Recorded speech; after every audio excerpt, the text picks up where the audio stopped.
Now, Yeah. for anybody who doesn't know yet, the Hallelujah Scriptures Company is providing Bibles for free to Samuel. Um, I've also introduced Francis and Deborah to them. So it's they get donations from people and then they print Bibles and they send them to Uganda. So we are very grateful to them. So that's the Hallelujah Scriptures. So they use all the Hebrew names of Messiah and of Yeah. our God and of all the people in the Bible. And they also follow the covenant obedient road that all of we are on. So the Hallelujah Scriptures, very nice Bible, very nice Bible. All right, guys, let's It start is with our Torah portion. wonderful. Sorry, Susanna. Yes, go on with let us eat the bread of life. Now and breathe the oxygen of the ruach, the breath, God's breath. Father, one, thank you for this moment. One, thank you for this gathering. We thank you for your wisdom and knowledge. We thank you for your strength and to our flesh. Father, we live because of your grace. We live because of your mercy. And to this moment, King of glory, may you come and intervene us, Father. May you plant your Holy Spirit in us, Father. Do not take it from us, King of glory, my Father. May it continue building us. May it continue, Lord King of strengthening us to know your word deep, Father, King of glory. As today's gathering is all about discussion, Father, Lord King of Glory. Lord, may you, Lord King of Glory, strengthen our inner spirits, Father, to know deep about, Lord King of Glory, Almighty God, Father, your word, Father. Father, we pray that, Father, may all those who have not joined, join by your grace, Father. We worship and we believe in you. In Jesus' mighty name, we pray. In Yeshua's mighty name we pray. Amen. Emunah. Thank Amen. you. Thank you.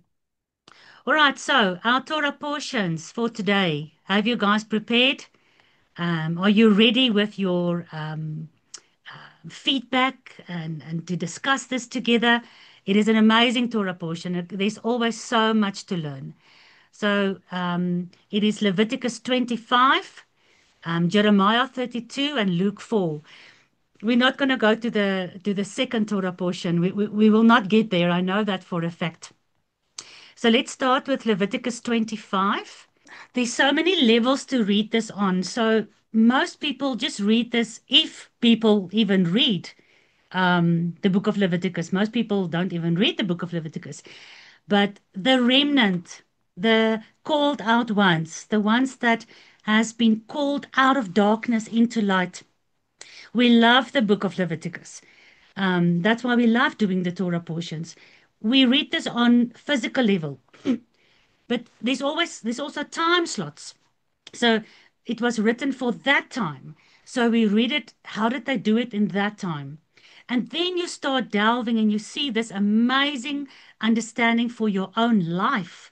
You read it in your time and you read it on a personal application. So you've got the past, the history, physical application, but you also see the spiritual application that God intended for Israel and that they just never saw.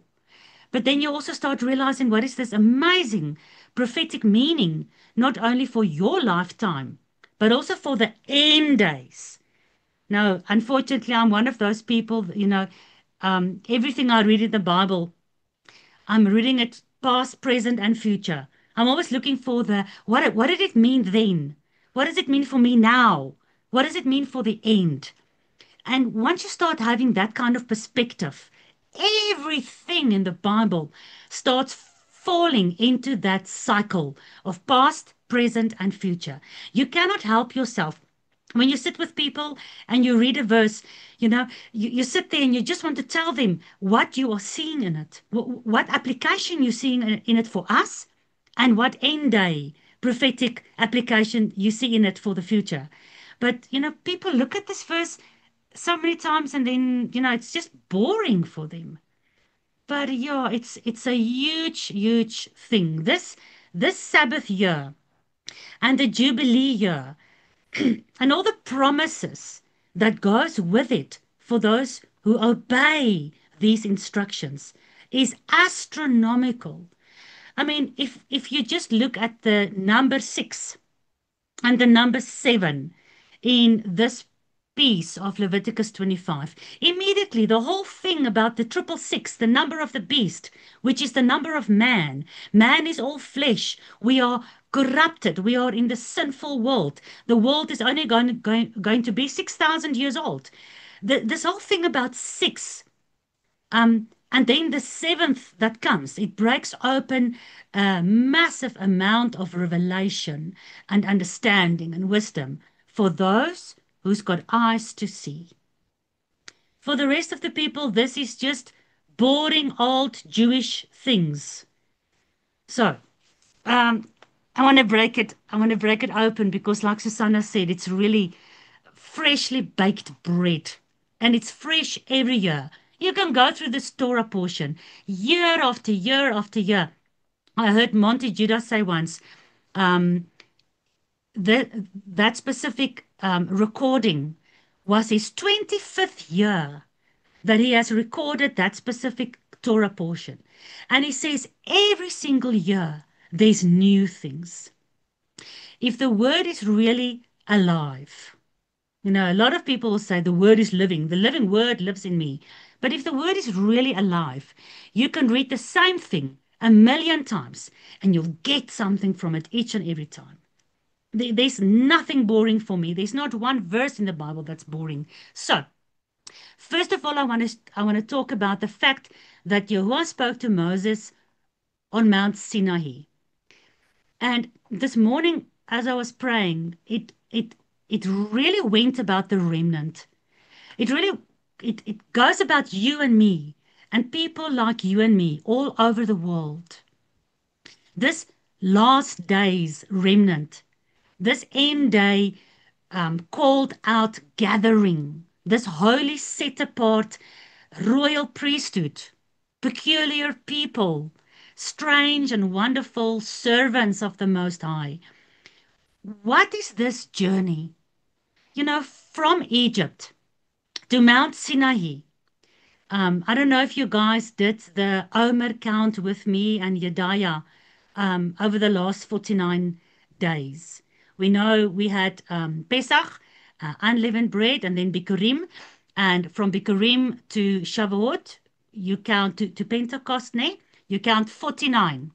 And then you get to the 50th day, which for us, with the calendar we're doing this year, is tomorrow. So tomorrow is Shavuot for us. We have a little gathering here on the farm.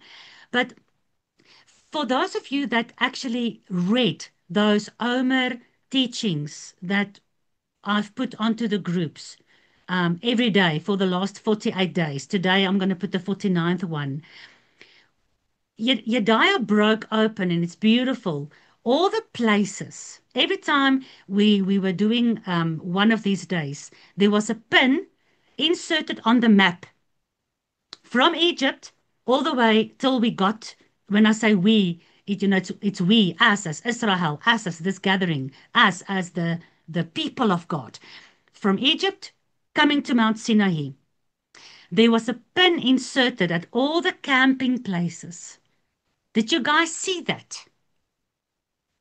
Have any of you realized that there is something about this journey from Egypt to Sinai? And God specifically caused Moses to write down all the camping places, all the names of the camping places. And you go into the Hebrew of those names and you realize, wow, what a journey out of Egypt till you get to the wedding. Because what happened at Mount Sinai? Didn't God marry Israel? Wasn't that the ketubah that was written? Wasn't that the marriage agreement and the covenant that God made with his people? And the people said, yes, we will do what you say. And that's where God said, you are my people and I'm your God. That's the marriage.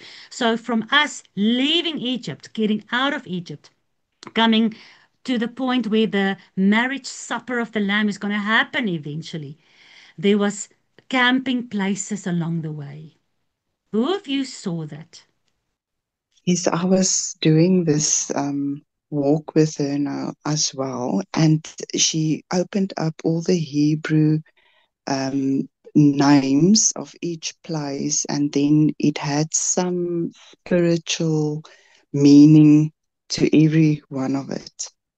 Mm. So, yeah, I've been reading And as you go journey. through that, you see that it was a physical journey, right? They physically came out of Egypt, and physically the first place where they camped was Sukkot, tabernacles. Just in that alone, we understand the moment the plagues in the end days, the plagues in Egypt, the moment that's done, and we come out of this Egyptian world under the blood of the Lamb, the first place we're going to end up is at Tabernacle, Sukkot. And what is prophetically, what do we understand about tabernacles? That's when God will tabernacle with us. And, his time will start. The 6,000 years of earth's days are over. And the seventh day will start. The Sabbath year, the Sabbath millennium will start. And we will tabernacle with our God here on earth. So these things are highly prophetic. And the reason God is doing this is because he's trying to show us. Paul said very clearly so many times, Yeshua said it so many times, everything that happened with Israel, and especially where Paul was talking about them coming out of Egypt, going through the Red Sea, he said everything that happened with them is an example for us upon whom the end days will come. So if you want to be prepared for this end days, you have to go back to where these things happened with Israel. Because Paul said that's where you're going to get your training. That's where you're going to get your information. So now we go and we read this whole boring thing of them coming out of Egypt, getting to Mount Sinai, and there are camping places along the way. Most people don't see the significance in that. It had to cost Yahuwah, like he promised us in the end days, he will break open all the prophecies. He will, everything that was sealed, he's going to break open for us. And he sends people. How beautiful are the sound of the people on the mountains who brings the good news. So he's been teaching his children through his valued servants over the last, I'm going to say, 20 to 30 years. He's been starting to break open the mystery that's written for us for the end days, but it's written in the beginning. Because what? God declares the end from the beginning. So, somebody besides Yolanda, is there anyone who knows how many camping places does the Bible talk about from Egypt all the way to Mount Sinai? How many camping places? 42. Well done, 42. 42. What is significant about 42? Where in the Bible do we read about this number 42? Is it just coincidence that there's 42 camping places between Egypt and Sinai, between redemption and the marriage? Yolanda? It's also the seventh, né? 7, yeah, 7 times 6. The 6,000 years and the seventh day, yes. But where in the Bible do you read about the number 42? Because if there is something for us to learn from these camping places, we should have a second witness somewhere else in the Bible that gives us this perspective that there's something more going on here than just 42 camping places. It could have been 41, it could have been 43. Why did God put so much effort into writing down every single camping place? And then if you go and you count them, you get 42. What is 42? I know in Daniel 12 it says 1,260 days. That works out to 5 months. Then I also know in Revelation there's the 5 months of torture when the pit will be opened. And I know that something with Noah, there was also 5 months, but now I'm not sure about the precise time and where that fits in. I'll quickly have a look. But you're connecting Genesis and Revelation together. with this number. You are starting to see the patterns. I just want to check here quickly. Revelation 11 verse 2. I actually didn't look at these verses. I want to show it to you because it seems that not a lot of you know. 11 verse 2. Okay. Yolanda, are you still online? Read Revelation 11 verse 2. Read it aloud for me. But the court which is without the temple leave out, and measure it not, for it is given unto the other nations, and the holy city shall they tread underfoot 42 months. You see, so we've got 42 months in Leviticus. 42 camping places in Leviticus. Now we are looking for the significance. What is God trying to teach us? Why are there 42, not 43? So now we read the rest of the Bible and we eventually come to Revelation and we see, oh, we've got 42 again. Yes, 42. And this is the 42 months of the trampling of the Gentile nations of the holy city and the holy temple in the end days. Because what is Revelation 11 all about? It's about the two witnesses. We know that the beast will be revealed to the world and he will sit inside the temple. The abomination of desolation will be brought into the temple. And then the last 3.5 years of the tribulation will start. So if we work with a calendar that Enoch was working with, and I'm not going to go into an explanation of the calendar now, but it comes down to the fact that every month has 30 days. So 42 months, who's got a calculator with him? 42 months times 30 days. You can calculate that for us quickly. Because we've got the 42 camping places, we've got the 42 months in the book of Revelation. And if a month is 30 days, how long is the 42 months? How many days? Morning, Mara, and everybody. It's 1,260 days. Thank you. 42 times 30 days per month gives you 1,260 days. Look at verse 3. Revelation 11 verse 3. Revelation 11 verse 3. And I shall give unto my two witnesses, and they will prophesy 1,260 days. So the 42 months in which the Gentiles will trample the temple of God. I'm not going to go through the rest of the verses, but it says the beast will rule for 42 months. In another place, it says for 1,260 days. And if you take 1,260 days and you divide that between 42 months, what do you get? How many years? How long will the beast rule for? How many years? 3.5 years. 3.5 years. 3.5 years. That's right. When you work with the 30-day months, then the 42 months, the 1,260 days, and the 3.5 years, all is the same period.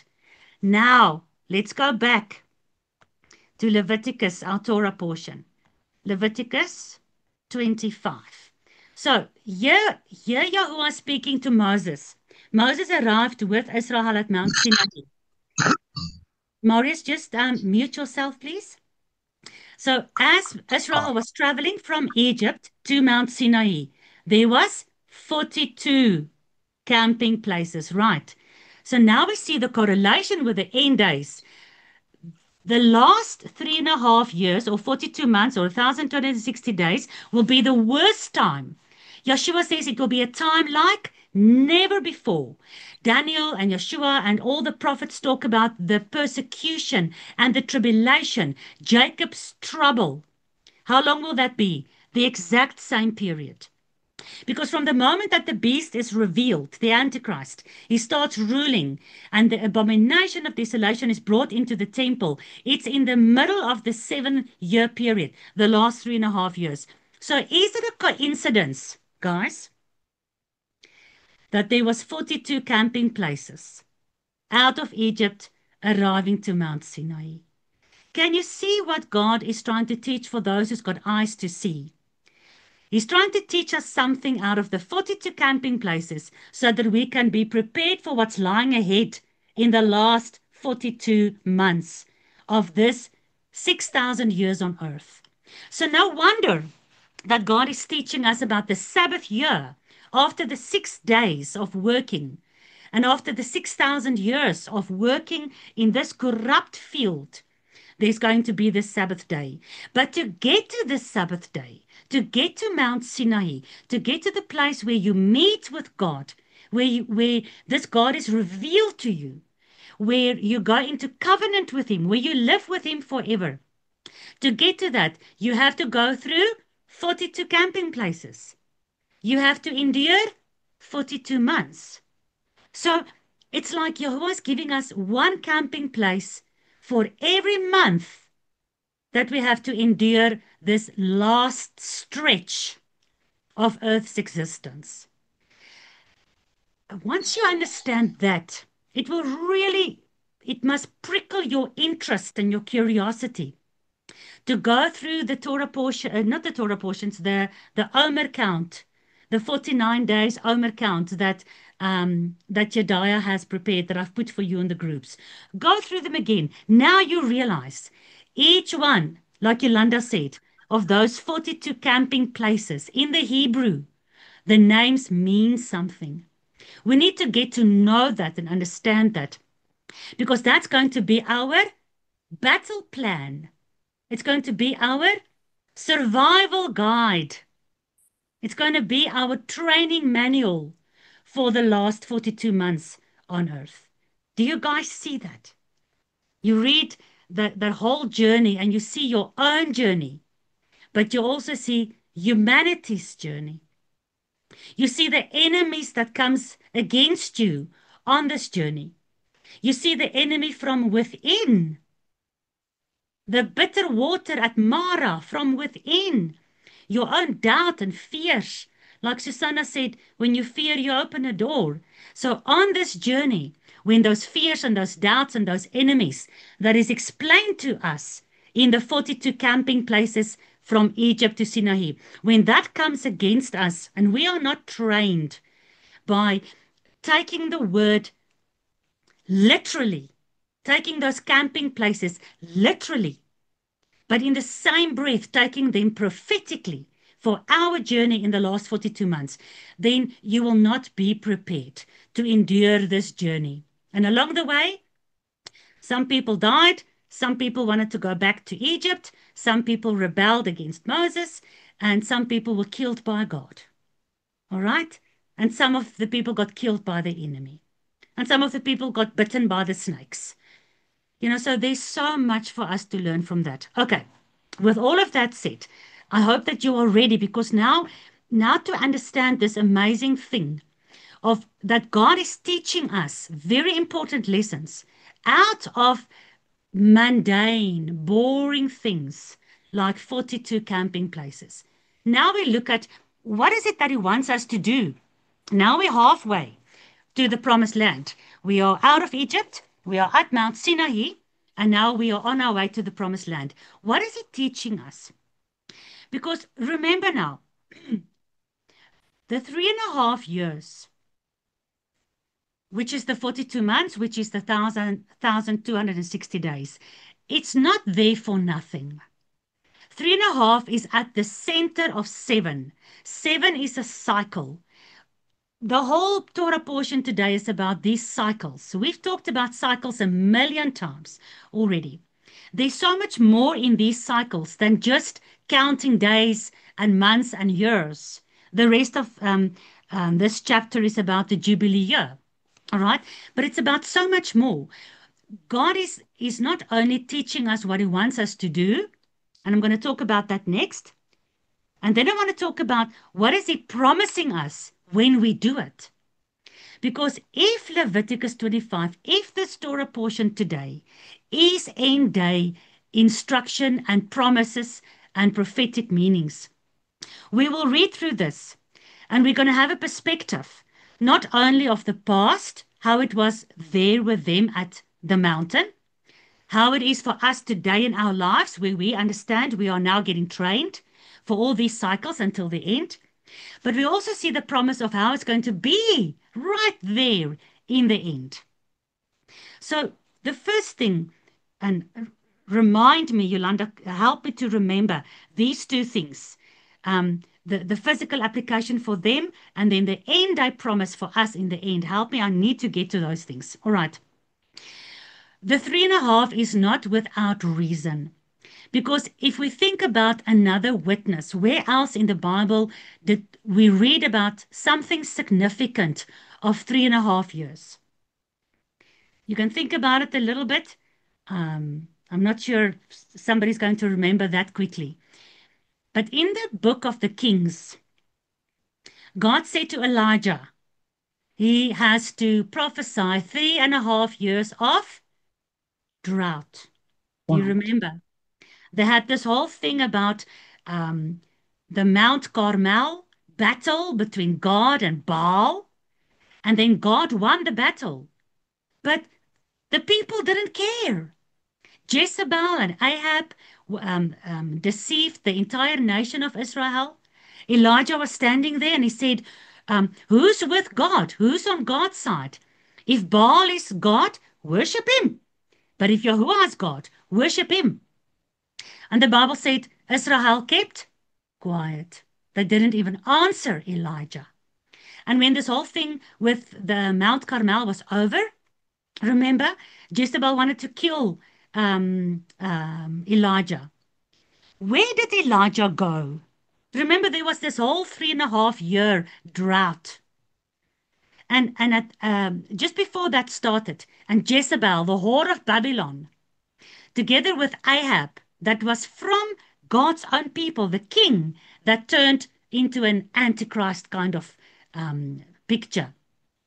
They deceived the entire nation of God. So the entire world was following the beast and the whore of Babylon.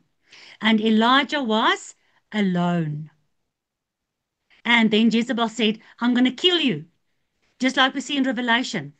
The cup of the whore of Babylon is filled with the blood of the saints that she persecuted. And the Bible says, Revelation 12, the beast and the dragon will fight against the people of God. So Jezebel wants to kill Elijah. Where did Elijah go? Who knows? When he was running away from Jezebel. In the wilderness.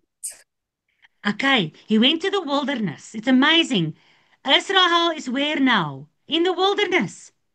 Egypt wanted to kill them. Pharaoh sent the army even after they left Egypt, coming to kill them.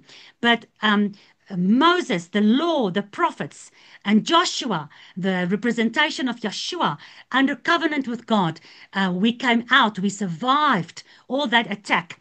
Elijah survived the attack of Jezebel.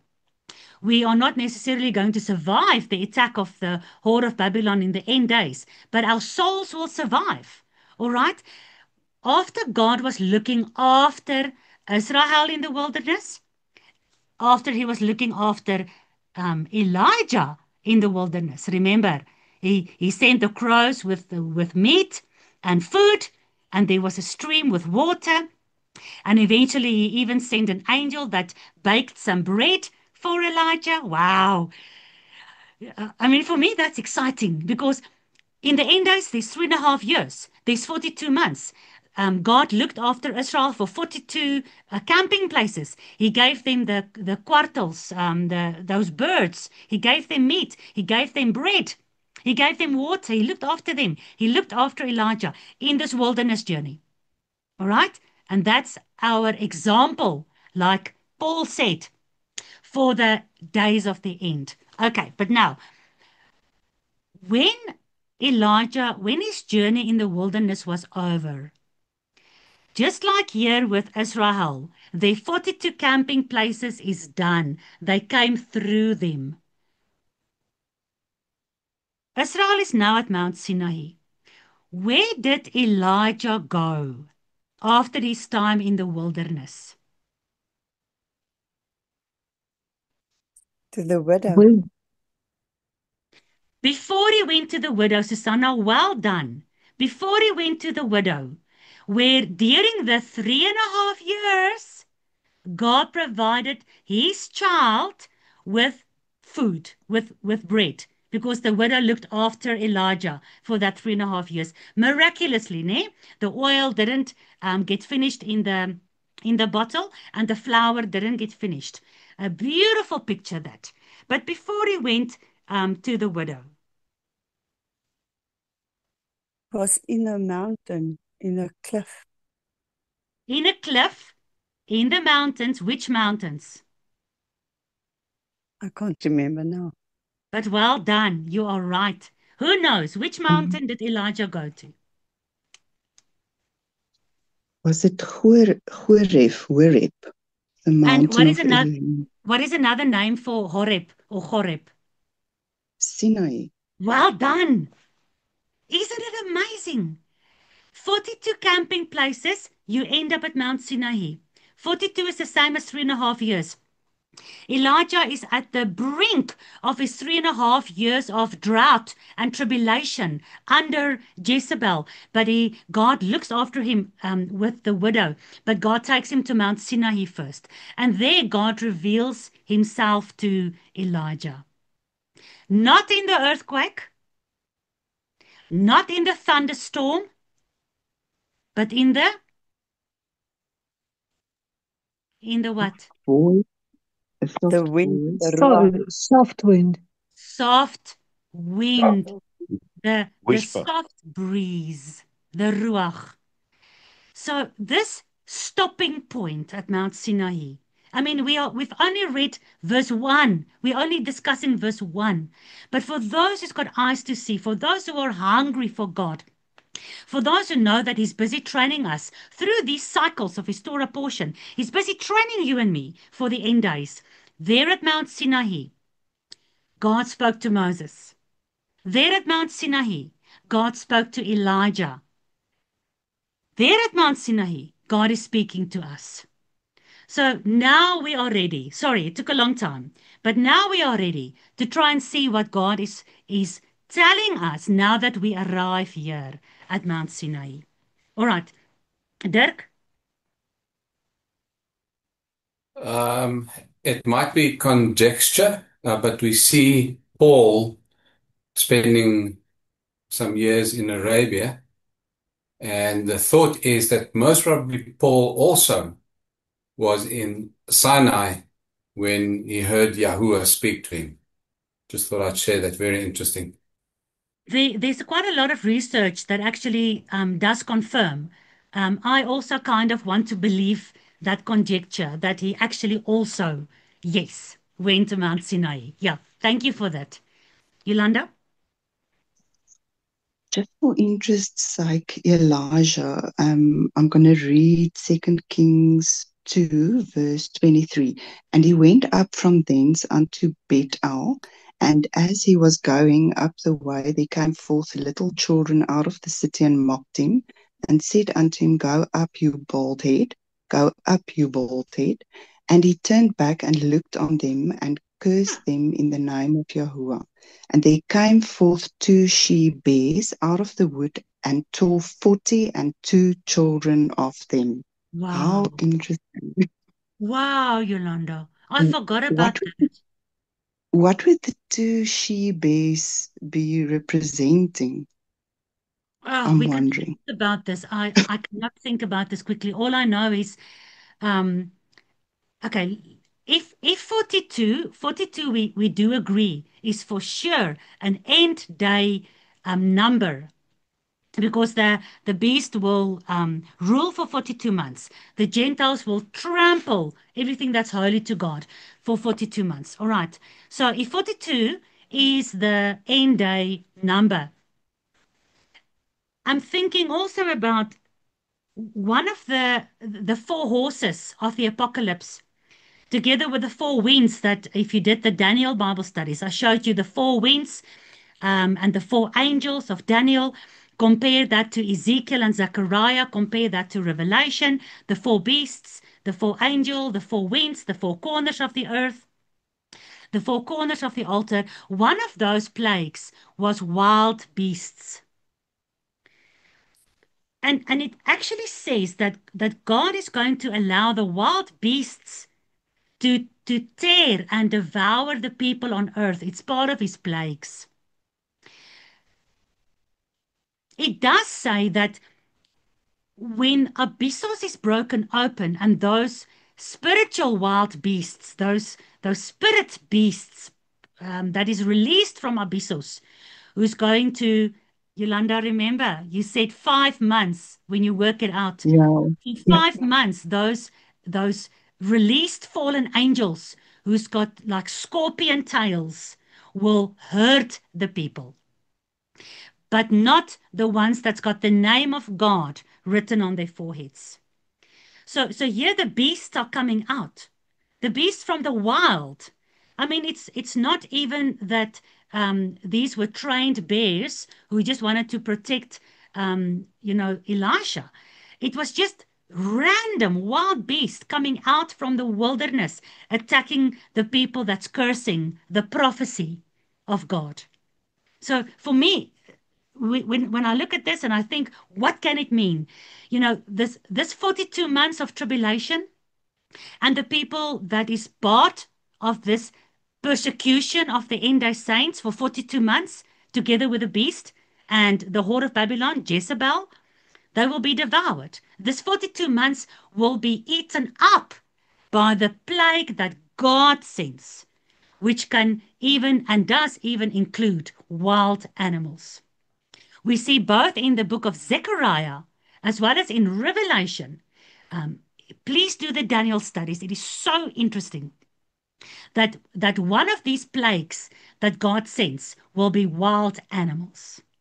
And then if you've done that, you remember that God says in Zechariah, when I send the wild beasts to devour the land and to eat up the inhabitants of the land, even if Noah, Daniel, and Job were there at that time, they can only save themselves because of their righteousness.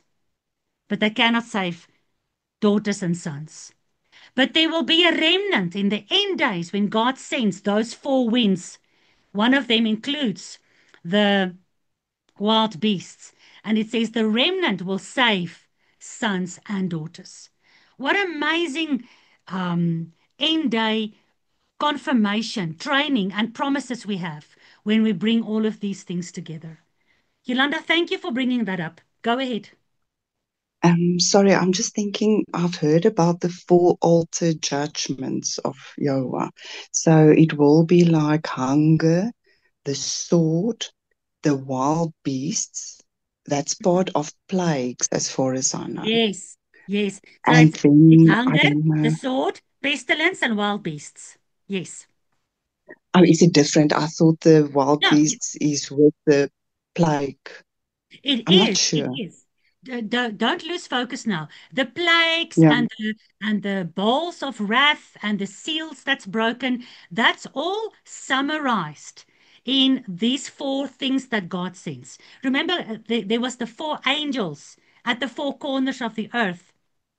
And when you go back to Zechariah, you'll see those four things are identified as the sword, famine, pestilence, and wild beasts. And you see those exact same four things about these four angels on the four corners. And God says, do not release the winds yet. Where these things, the sword, the famine, the wild beast, and what did I say? The sword, famine, pestilence, and wild beast. Excellent. Don't release that yet before the people of God is marked on their foreheads, right? And now you look at the four horses of the apocalypse. The pale horse, the black horse, the red horse, and the ashen horse. And you see these four things. You see the wild beast, you see the famine, you see the sword, you see the pestilence. So these things are all integrated in one prophetic picture where the four directions of attack is now distributed amongst the plagues and the bowls of wrath and the seals that are broken in the book of Revelation. So no, you're absolutely 100% correct. All right, so let's continue. We are now arriving here at Mount Sinai. We've gone through the 42 camping places. We've survived the attacks of these people. We've learned what it means to come through every camping place, through every obstacle, every challenge from outside there, from inside the camp, but also from inside of yourself. You had to overcome the challenges from the enemy out there, from the enemy within the camp. Remember that there was a lot of enemy within the camp, but you had to overcome the challenge of the enemy inside of you, your own flesh, your own doubt, all those kind of things. So we are ready to hear the promise and the instruction of God at Mount Sinai. Okay, maybe it was just a mistake when she put her hand up. It's fine, no problem. All right, so Yahuwah speaks to the children of Israel and he says, when you come into the land that I give you, you will observe a Sabbath to Yahuwah. 3 applications. The first one is past, then it's present, then it's future. So, looking at the past, when they came into the land, they must observe the Sabbath year, the Shemitah year. Ne? 6 years you will work and you'll gather everything. Your fruit, you'll sow the field, you'll work in the sweat of your brow. But in the 7th year, you'll have a Sabbath of rest. All right. Past application. Did they do it? When they came to the promised land, did they keep the Shemitah year? No. No. For how long did they not keep the Shemitah year? 70 years. Almost right. They didn't keep 70 Shemitah years. So that means for how many years did they not obey this commandment? 7 times 7.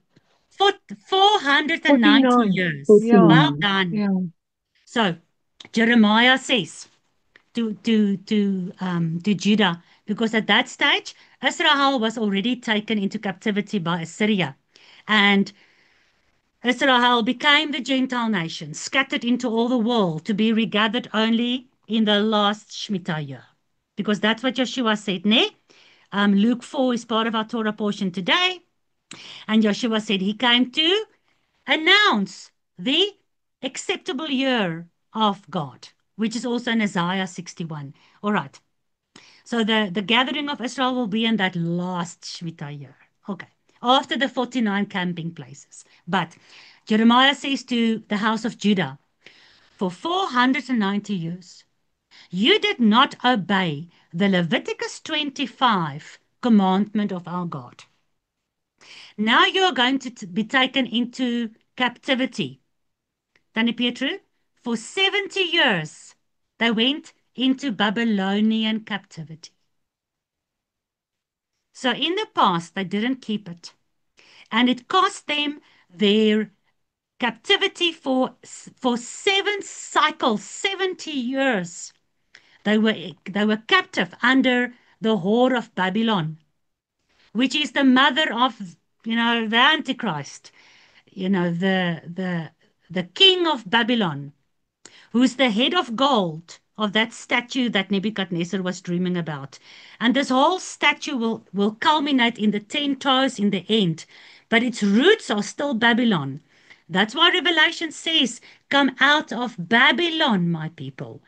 What happened to Judah? Because they didn't obey this 7 cycles, this Torah cycle of God in this perfect number of number 7. We came under the curse of Babylonian captivity. And Yeshua said in Luke 4, let's maybe quickly go there. It's part of our Torah portion, eh? Luke 4, verse 19. So let me read for you from verse 18. Luke 4 from verse 18. So Yeshua is talking about himself. He's explaining that this is him that Isaiah 61 was prophesying about. The Spirit of Yahuwah is upon me because he has anointed me to bring the good news to the poor. What is the good news? Israel is in captivity. They are spread into all the world, all the Gentile nations, tribes, and tongues. Judah is in captivity. They in Babylon. They come out of Babylon, and then they were under the Persian captivity, then under the Greek captivity, and now that Yeshua is here, they're under Roman captivity. This whole statue of Babylon, Persia, Greece, and Rome, it's all the same statue. It's all the same captivity. It's all the same enemy. It's still the same captivity. Right. And Yeshua says, God has anointed me. He's given me his ruach to bring the good news to the poor. What is the good news? In the world today, the good news is the gospel. What is the gospel?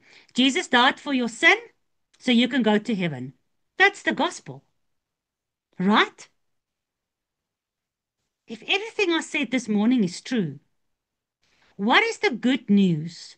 That Israel in captivity and Judah in captivity. What is the good news that they want to hear?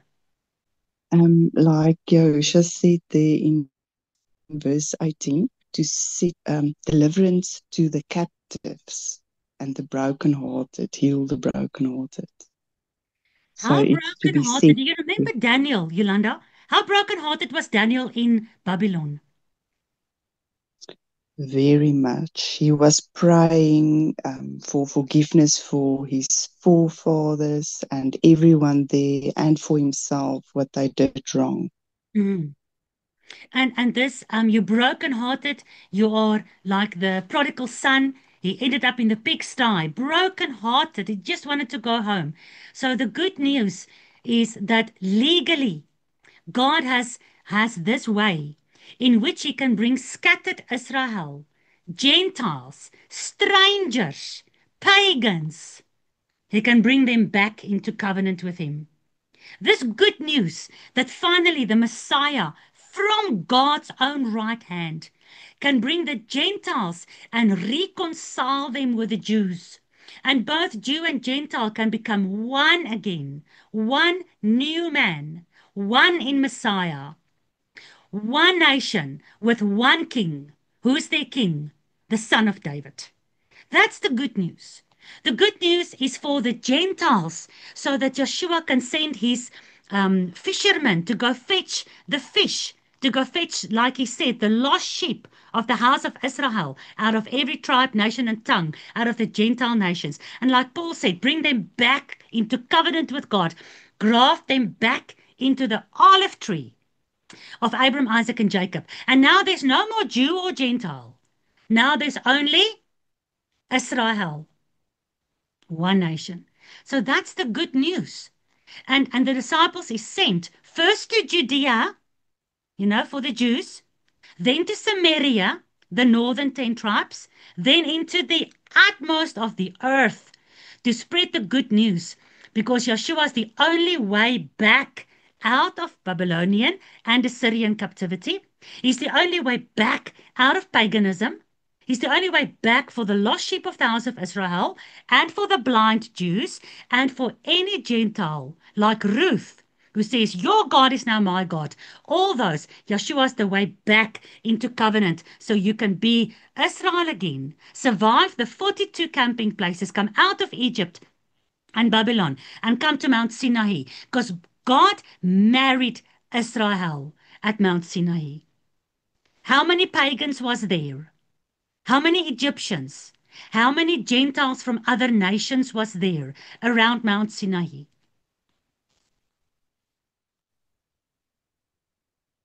Many or few? Many. Many.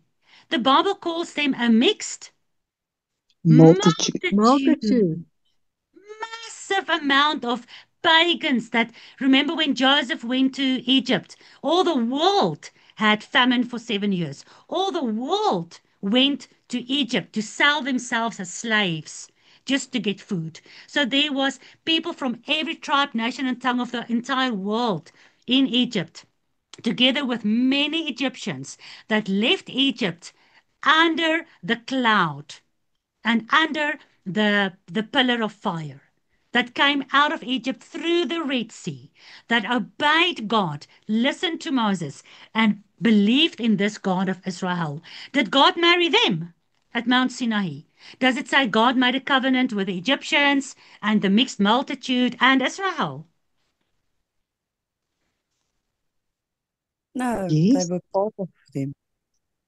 He didn't make a covenant with anybody else but Israel. So where does that leave the Egyptians and the mixed multitude? They were there. God didn't tell them to go stand there or go back to Egypt. They were mixed within the 12 tribes. They became absorbed. They became grafted in to the 12 tribes. Any Gentile, any stranger to the covenant, Paul says, you were all Gentiles. You were strangers to the covenant of God.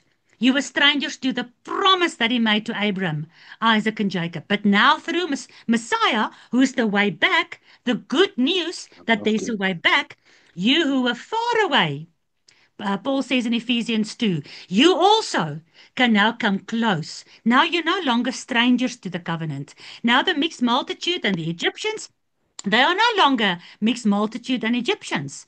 They have decided to follow this God and to obey this God and to believe in this God. They are called Israel.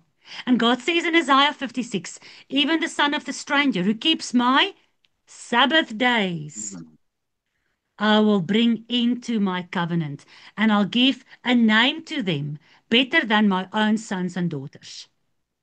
Jacob gave his name not to one of his 12 sons or to any of his daughters.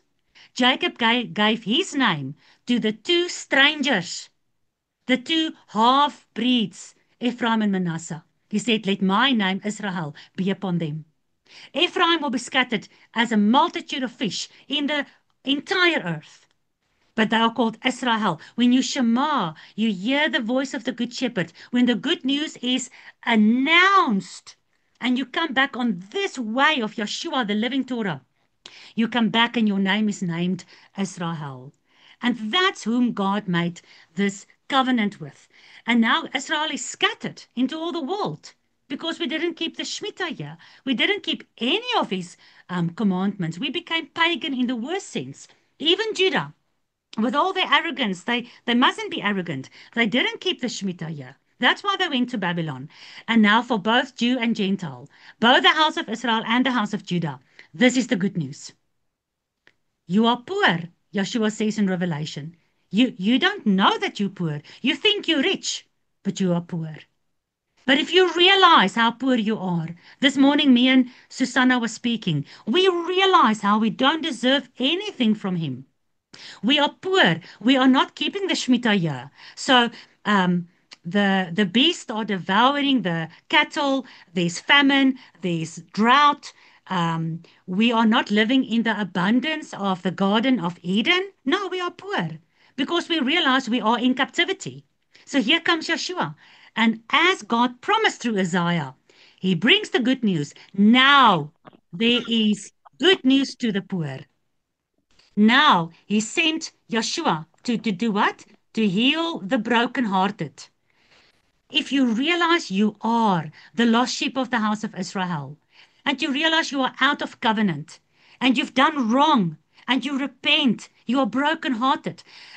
Psalm 53, David is praying, Father, forgive me. And Father says he'll heal the brokenhearted. He will not refuse the broken reed.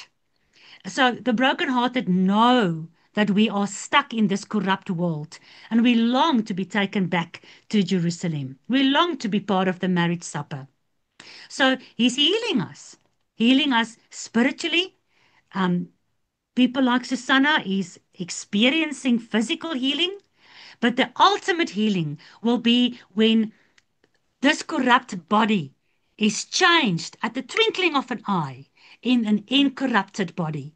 And we live with him and we are no more brokenhearted. And he wipes away all the tears. But that is only available and possible through the good news of the Messiah, God manifested in the flesh that made this way. So that we can come under his blood, come out of Egypt, go through the 42 camping places, go through the 42 months, go through the hiding away like Elijah in the caves, being fed by manna from heaven and crows bringing food. How astonishing is that? A crow is an unclean animal being fed by the widow.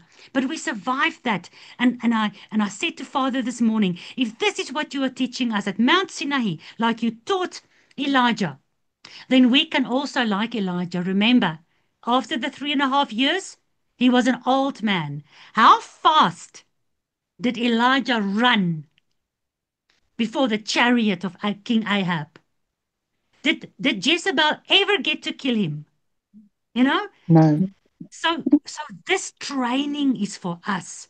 So like Moses, who never, he didn't die a normal death. God let him die. And he's still in his grave. But so is Elijah. What is God trying to teach us through Moses and Elijah? Elijah didn't die. Well, he eventually did. If you do my Bible study on where the hell do we go when we die? But he was taken away. He didn't die there where everybody thought he went to heaven. But both these guys had God himself took them. And it's these two guys that in a vision appear to Yeshua. Because Moses and Elijah represents the law and the prophets. And Yeshua said, you'll see me in my kingdom. He said, some of you that's standing here will not die before you see me in my kingdom. And then those 3 disciples went up the Mount of Transfiguration and saw Yeshua with Moses and Elijah in his kingdom, surrounded by the law and the prophets, because that's the testimony. The spirit of prophecy is the testimony of Yeshua. And where do you find the testimony? In the law and the prophets.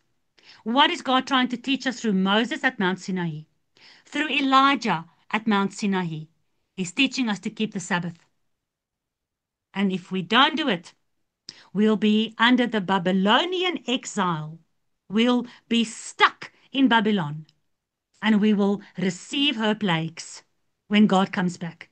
Because he says, you need to get out of Babylon. Otherwise, you are going to share in her plagues. So, he says, to proclaim release to the captives. What captives? The Assyrian and the Babylonian captives. And when you understand Babylon and you understand Assyria, it's all end day talk. It's end day definitions. He's sent to bring recovery of sight. Kom nou. He's sent to bring recovery of sight to the blind. What does that mean? Yeshua and the disciples says, you are blind. You think you can see, but you're blind. I'm bringing you recovery. I'm here to open your eyes. I'm here to open your eyes to the word.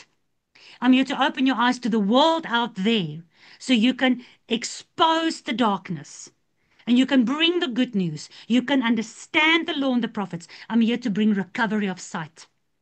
I'm here to spit into the sand and put mud on your eyes and let you wash it off at the pool of Siloam so you can see. I'm here to bring recovery to the blind. Yeshua says, in Revelation, you are blind, you don't know it. Come and buy from me eye salve. It's free of charge. Anyone can get it. But you need to be willing to come upon this way. And there's only one way back into covenant. And this way does have 42 camping places. Guys, just mute yourself until I'm done, please, guys. And to send away crushed ones with a release. Guys, please just mute yourself. To send away crushed ones with release. What release? I'm not going to finish with Leviticus 25, but the rest of Leviticus 25 is about the year of release. It's about the Jubilee year. We are now having Shavuot tomorrow. We counted 7 Sabbath days, 7 times 7, 49 days. And on the 50th day, you've got Shavuot. On the 50th year, you've got the year of Jubilee, which is the year of release. To release the slave, to release the land that was given as a credit. Pastor John, please just mute yourself. To release the land back to the rightful owners and to release the slaves. That's what Yeshua is announcing here. It's not just shame the poor and shame the brokenhearted and shame the blind. This is prophetic language for Israel and Judah, Jew and Gentile, that has become blind. You think you see, Yeshua says. You think you see, but you're blind. You think you worship me, but your hearts are far away from me. You think you understand, but your mind has been blinded. But now in the end days, like Paul said, all this happened to them for the end days. In the end days, our eyes are opened. Our ears are opened. We can see again. We can understand again. And all of us who are crushed during this 42 camping places, the 42 months, the 3.5 years, Elijah was almost crushed. The crushed ones, Yeshua is writing the release, the Jubilee. He's teaching Moses at Mount Sinai to teach Israel about the Sabbath release. Every Shemitah year, every Jubilee year, he writes the release in his blood. And when it's written in his blood, not Satan, not a demon, not a fallen angel, not Jezebel, not Babylon, not the beast, nobody can keep the saints of God captive any longer. When the final Shemitah year is going to start and Yeshua is going to bring and gather back all the blind ones that started seeing, all the broken-hearted ones that was praying for the peace of Jerusalem, that was praying for the will of God to be done, for the kingdom of God to come. He will bring them back, and their eyes will be opened, their ears will be opened, their bodies will be recreated, and they will be released from their captivity. That's why he's called the Redeemer. And that's why he says in Luke 4:19, to proclaim the acceptable year of Yahuwah, which is the Jubilee year, the year of release. I still have so much in Isaiah 61 and Isaiah 60. What was the other one? Let me quickly just read for you Isaiah 42. I'm not going to get to Isaiah 61. I'm not going to get to Jeremiah. I'm not going to get to the rest of Luke. Our time is over. But there's so much to understand through all of these teachings, through what God teaches here at Mount Sinai. And you look at what you can learn with Moses and Israel. You look at what you can learn with Elijah. You can look at 42 with Elisha, with the camping places, with the book of Revelation. And you see how God is busy forming his people, training his people, and getting them ready for the end days. So I just quickly want to end with Isaiah 42 verse 6. Isaiah 42. 42. We've got 42 again. Look at chapter 42. It's the Lord's chosen servant. That's Yeshua, the son of David. Please read the entire chapter. I don't have time for that now, but I just want to show you verse 6. I, Yahuwah, have called you, Yeshua, in righteousness, and I've strengthened your hand. Sorry, Pastor John, please mute yourself. There's a lot of noise in the background. So for the recording, it's really difficult. Thank you.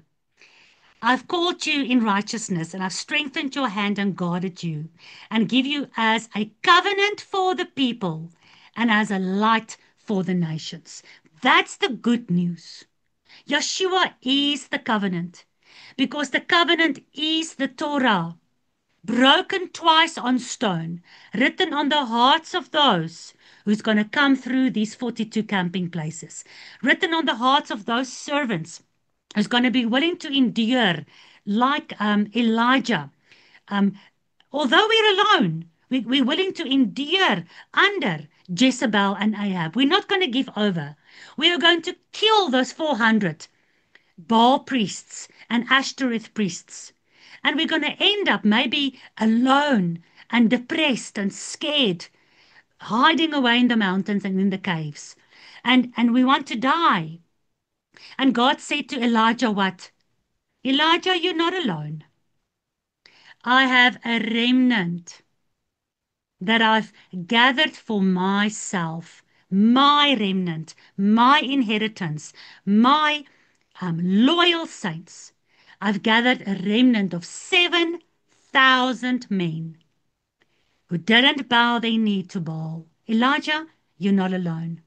Go to Mount Sinai. Let me teach you who I am. And somewhere along this 3.5 years, Elijah, somewhere along this 42 camping places, Israel, somewhere along the 42 months of revelation, you and me, we will all meet up with the remnant that God has gathered for himself all over the earth. How will we know this remnant? These people of the remnant, what is remnant? These people that God is gathering, that is different to the rest of the world. They don't bow their knee to Baal. They will stand as witnesses for God until the end of times. Just like the two witnesses, the law and the prophets, that is witnessing for how long? Remember, I read for you Revelation 11. The two witnesses for 42 months. You see the 42 camping places. You see the remnant's work in the end days. We need to witness for 42 months. Will the beast kill us? Revelation says yes. The two witnesses were killed, but God resurrected them. So what? So this is the covenant. This is the covenant that God is trying to make Israel understand at Mount Sinai. They didn't understand. So God says, I'll make a renewed covenant. But this time your eyes will be opened because the good news has been preached to you. The year of release, you know what this is all about. You are coming into my cycles. Now you want to do my Torah because now it's on your heart. You actually understand why it is there, not only for obedience, but for practical training and for survival. Now the renewed covenant is Yeshua, the living Torah, but not on stone anymore. Now it's on the heart, the living stone, built up like living stones into this temple. The Gentiles are going to trample you and me for 42 months. But we are the living stones of this temple. And Yeshua is this covenant. And God is sending Yeshua. Then, 2,000 years ago, but now, every day we understand and believe this word. He's sending Yeshua to remind us, the release of the captive, the good news to the poor, as we are sitting in captivity, as we are still sitting in exile. He's reminding us of the year of release, of the acceptable year, of the Sabbath teaching in the Torah portion of Leviticus 25. And I'm ending with verse 16. And I, Yeshua, will lead the blind by a way they have not known before. What way is that? That's Yeshua, the living Torah. That's the way. Your Torah is a light to my path. Your Torah is a lamp to my feet. Your Torah became flesh in John 1, and the light of the world came to his own people, and the darkness could not overpower it. That is the way. Paul says, you call this way in which I walk, you call it a cult or a sect. It's fine, but it's the way, the same way as the law and the prophets, the same way as my fathers. He says that in Acts 24, verse 14. I will lead the blind. I'll heal your blindness. I'll lead you by that one way only. In paths that you have not known. Why don't we know it? Because we were scattered into the Gentile world. We forgot about the covenant, Paul says. But now, those of you who were far away, those of you who were strangers, those of you who were dead and blind and deaf and lame and leprous, you now have this way to come back. And now we come back on this way, and now we get to learn this way. We didn't know this way before, but now we get to know it. God says to Jeremiah, return to the ancient ways. That's where I can teach you. But then Judah said, we don't want to. We want to do our way. But for the remnant of God, we don't do our way. Not my will, but your will, Father. I make darkness light before them. So Yolanda talked about the 5 months that she saw all those patterns in. How long will the darkness be in the book of Revelation? What does the Bible say? Who knows? How long will darkness be during the plagues? Yeah, I Yolanda? think it's 120 days, and I think it amounts to 5 months. Yes, exactly 5 months. How long was the darkness during the first Exodus?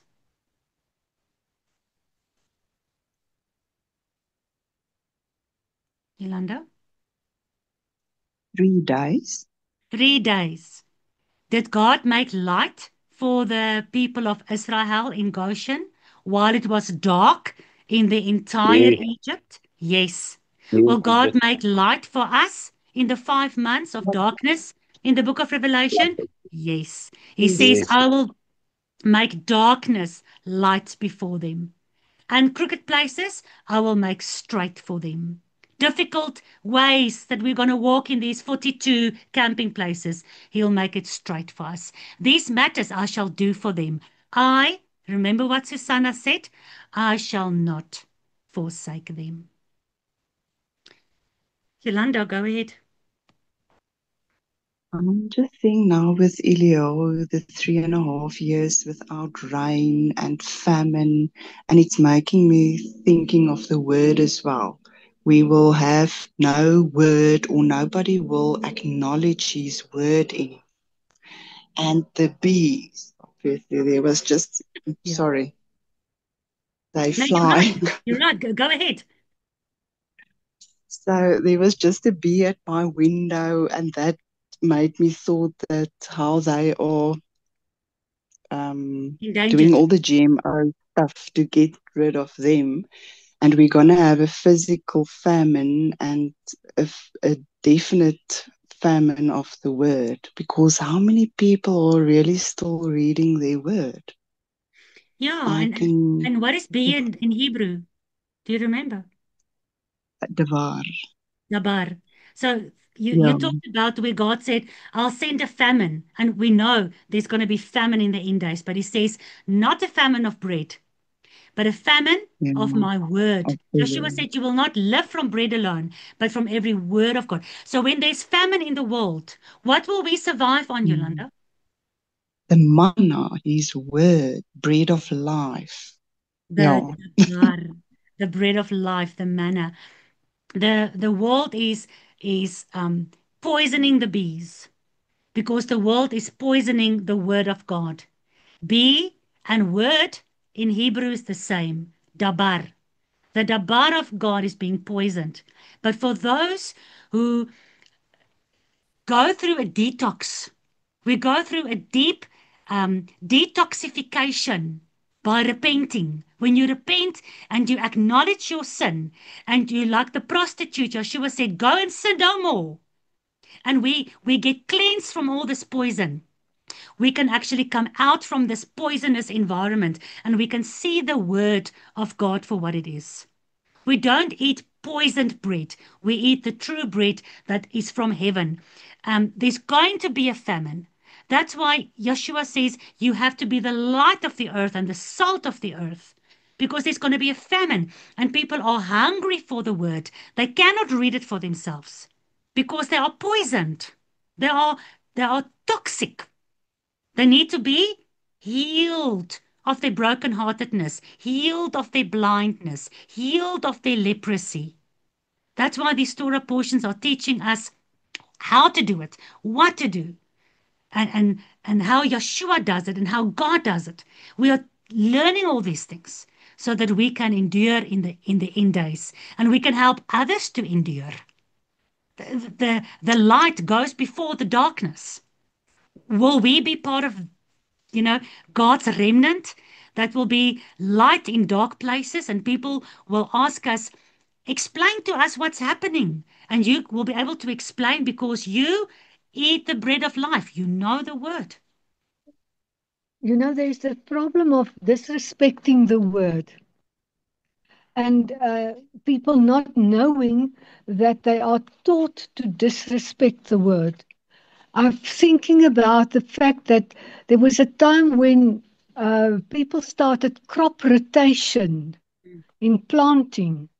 And that crop rotation was actually because they didn't want to keep the Sabbath off the soil. So they planted something different and thought that was keeping the Sabbath for the soil.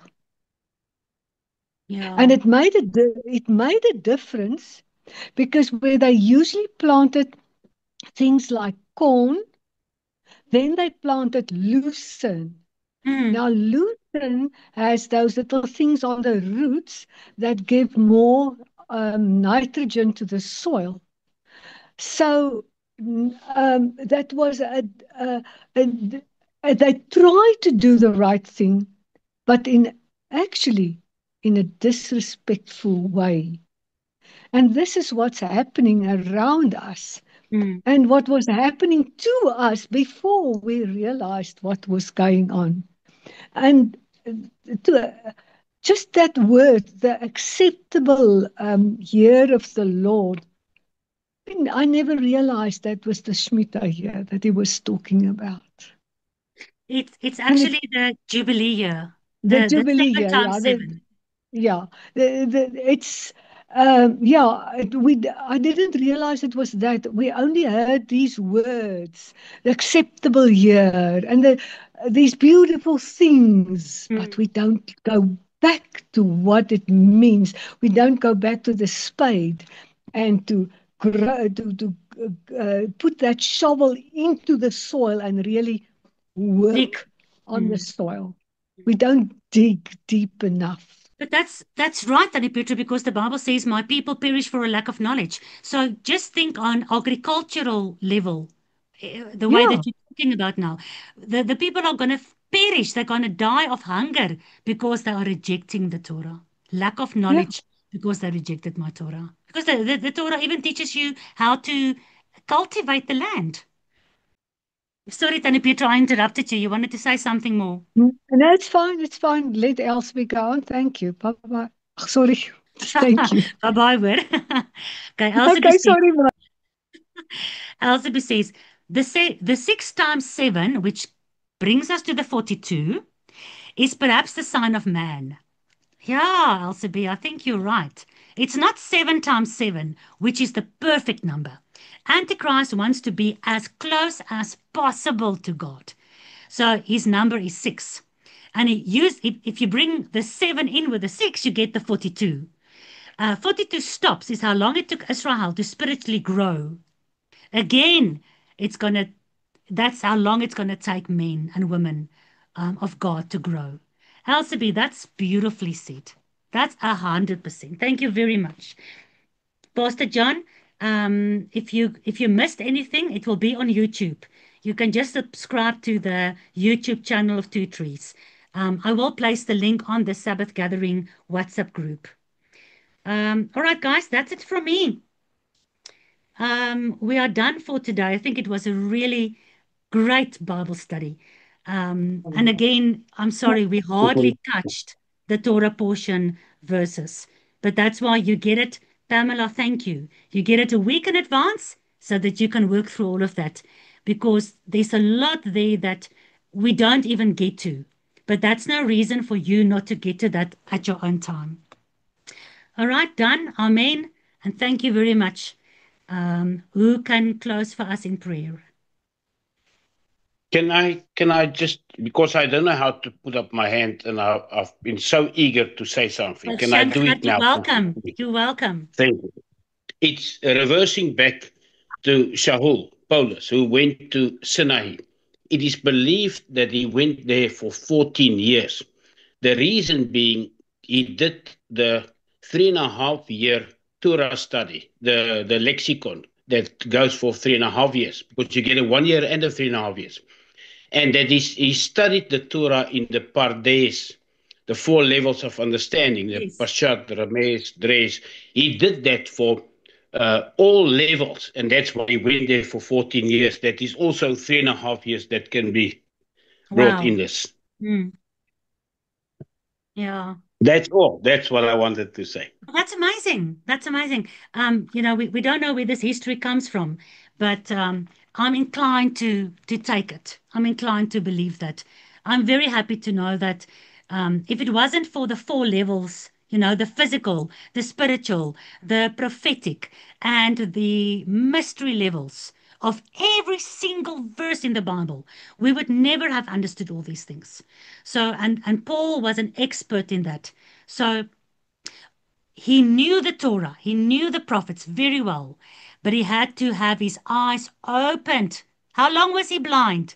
3 days. Wow, remember? Blind for 3 days. And then his eyes was opened. And then he could, for the first time in his life, see the Torah for what it really was. And he became the apostle of Yeshua, the living Torah. Thank you, Gert. No, I agree with it. Elsabe. Marda, my dad has been following us again on my phone and he would like to say something. So I hope you can hear. Pa, kan maar aangaan? All right. I just want to say good morning to everybody. Thanks for the messages. I refer to Devarim 18, verse 18. If we compare that with Matthew 4, at 3 times, Yeshua, our teacher,